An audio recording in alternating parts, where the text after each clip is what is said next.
नाज़रीन अस्सलाम वालेकुम। असां इस वक्त डेरा गाजी खान दाजल नी नवाई बस्ती है चोटी ज़ेरी। गुज़श्ता सैलाब अस काफ़ी प्रोग्राम तुसें गी दस्सी चुके हैं खुद इंशाअल्लाह, और अल्लाह ने बड़ी करम नवाजी हुई। आजी चौधरी मोहम्मद यूनुस मिनास बरतानिया च होने मनियांदा टोक गली अली तहसील कलर सईदा ज़िला रावलपिंडी नाल उन्हां दा तल्लक है जी। कोआर्डीनेटर हाफिज़ मोहम्मद रिजवान और इत्थै जेह्ड़े चोटी ज़ेरी ने फैज़ रसूल बड़ा अच्छा और बड़ा मेहनती बंदा है जी, और बड़ी कोशिश की है इस बंदे। असां अप्रीशिएट करने हैं जी पूरी हाजी चौधरी मोहम्मद यूनुस साहब नी टीम की कि उन्होंने माशाअल्लाह जिहड़ा एक बेड़ा उठाया सी कि 40 कमरे बनसन और जामिया मस्जिद, ये माशाअल्लाह जामिया मस्जिद के सामने इसना बाकी कम हो गया। टैल हूँ लगनी है पी, फिर इसने थल्ले फर्श रही जासी, फिर उसने बाद कालीन वगैरह इसने थल्ले जेह्ड़े मसले वगैरह हैं उस हवाले नाल वाशरूम भी, और इसने तो बाद वजू खाना शाना इसना वो हो ही गया। सिर्फ टैल हूँ लगनी है सामने, तुस वो तकने में हो सके थल्ले फर्श रही गया। बाकी ये मस्जिद ने चलो कम होना रैसी इंशाल्लाह, ये भी नाल नाल होना है पिया। बड़ी एक सादत नहीं गल है और बड़ी अप्रीशिएटेबल वो लोग हैं जिन्हें खास करी दा जी इसने भी पार्टिसिपेट किया जी। अल्लाह ताला उन्हें जज़ाए खैर अता फरमाए। जन्नत इतनी अगर सौखी होनी जी तो बंदा पैसे दे तो जन्नत खरीदी किने है।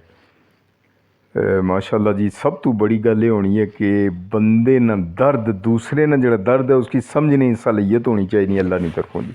तो माशाअल्लाह जी असां इदां पूरी टीम की असां ये आखसां कि अप्रीशिएटेबल इस वास्ते है कि 40 कमरियां ना वादा किया सी, नाल वाशरूम भी ते कमरा भी जी।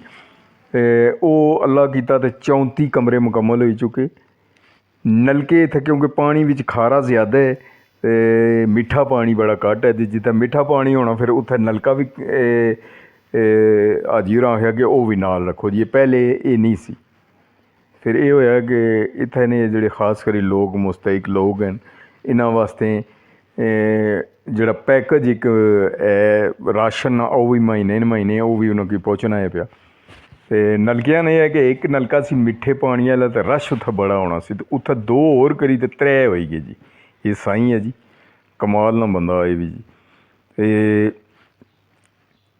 एह् गुंगी है जी, और ज़्यादातर मुस्तहिक लोग जेह्ड़े उन्हां वास्ते खसूसी इत्थै कम्म होना है पिया जी। ते अल्लाह कीता ते 10 नलके भी इत्थै होई गे। जिद्धर तुसें दस्सेआ कि 3 नलके एक जाओ मिट्ठे पानी आह्ला, हून इन्हें लोकें गी परेशानी नहीं है, राशन भी पहुँचना पिया इन्होंने लोगों की। तमाम इन्होंने लोगों का आखना यह है कि पहले भी तुसें गी दस्सी चुके हैं कि लंटर की जरूरत नहीं, गर्मी बहुत ज़्यादा होनी इस बारे असां इत्थै लंटर की बहुत मुश्किल है क्योंकि बिजली भी इत्थै इन्होंने कोल नहीं है। तो फिर थैले पक्खे होने उ'ऐ चलाने पैने, अप्पर पाने न कंक्रीट अप्पर होई जानी, यानी लादी पेई रहनी जिसलै, तो फिर उसने अप्पर जाई ते कंक्रीट होनी कि चोड़ना, तो वो फिर ठंडे रहने जी। तो अप्रीशिएटेबल लोग हैं जी सारे भी जितने इसने बिच हिस्सा गिने न बे। ते एह् मिली जुली ते कम्म होने इज्तमाही कम्म, ते इज्तमाही कम्मां न असां यही आखसां जी कि खास करी फैज़ रसूल इत्थै जेह्ड़ा है, और आजी चौधरी मोहम्मद यूनुस साहब, हाफिज़ रिजवान साहब और इन्होंने पूरी टीम जिथे जिथे भी हैन जी, अल्लाह ताला उन्होंने सारे की जज़ाए खैर अता फरमाए। तो इंशाअल्लाह तुसां दी खिदमत फिर हाज़र होसां। 6 कमरे तो बाद भी 40 पूरे हो रहे तो फिर इंशाअल्लाह अग्गे भी कम जारी रहसी।